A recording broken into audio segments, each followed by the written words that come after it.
En 2007, j'avais eu la chance, en tant que chimiste, de participer à la création de l'association Chimie du végétal. Le monde des chimistes, s'apercevant qu'il y avait une fin physique à l'exploitation du pétrole et des énergies fossiles, avait pris le problème en main et cherchait donc une substitution d'avenir pour assurer l'avenir de la chimie.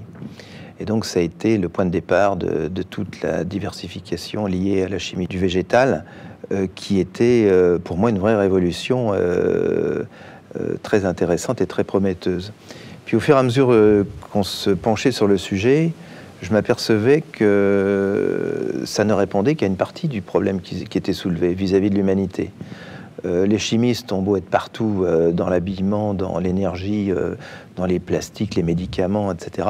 Mais il y a d'autres aspects de la société qui est concernée par cette transition énergétique et pour lequel la chimie du végétal n'apporte pas tout. Et donc le biomimétisme est apparu progressivement comme étant une solution universelle à l'avenir de l'évolution de l'humanité. Pour reprendre un petit peu un mot à la mode, je dirais que ça m'apparaît maintenant comme étant la boîte à outils du développement durable. Nos ancêtres qui ont fabriqué le château de Versailles ou construit le château de Versailles l'ont fait sans connaître le pétrole. Donc on était à l'époque capable de faire des choses belles et grandes en s'inspirant de la nature, puisque quand on regarde de près, tous les matériaux qui étaient utilisés s'inspiraient, étaient extraits des produits naturels. L'ère pétrole a modifié tout cela et nous a plongé dans une espèce de facilité à coût économique record, ce qui a bouleversé complètement nos façons de penser et nos façons d'agir.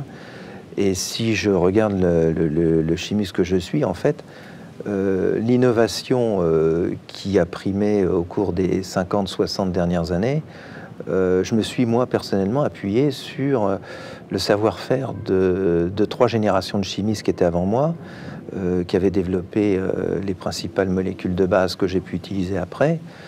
Si maintenant je me lance dans la recherche à partir de biomimétisme, je vais m'inspirer d'une expérience qui a 3,5 milliards d'années. Donc ça ouvre des perspectives vertigineuses en matière de perfection, d'innovation et de multiplication d'innovation. Les enjeux sont énormes. Cette histoire de transition énergétique, très peu de gens se rendent compte encore de l'énormité de l'impact que ça peut avoir. Du pétrole, il y en aura finalement toujours, mais le problème, c'est à quel prix on va l'avoir dans les années qui viennent. L'autre préoccupation, c'est le fait qu'on prévoit en 2050 9 milliards d'habitants sur cette Terre. Actuellement, on voit déjà que 3 milliards bien nantis, exploitant 90% du pétrole, entraînent une pollution de l'environnement qui pose problème. Que dire si les 6 milliards restants, d'ici 20 à 30 ans, voudront, et il n'y a pas de raison de penser qu'ils ne voudront pas, ni que nous ne puissions pas leur permettre non plus, consommer au même niveau. Donc on voit bien que le schéma, pour prendre une expression connue, le business model de l'humanité sur la Terre aujourd'hui, va dans le mur.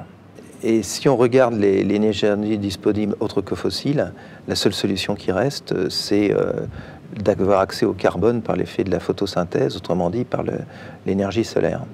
Et le biomimétisme apparaît définitivement, vu sous cet angle, comme étant une source d'inspiration pour redynamiser l'innovation qui s'est, comme par hasard, un peu endormie au cours des 30 dernières années et qui, à travers les embryons de nouvelles technologies qui sont en train de se développer, comme les nanotechnologies, la biologie de synthèse, les biotechnologies, voire même la fusion nucléaire, va permettre à l'homme de demain de renouer avec une innovation qu'on avait perdue et qui va donc être de nouveau générateur de création de richesse.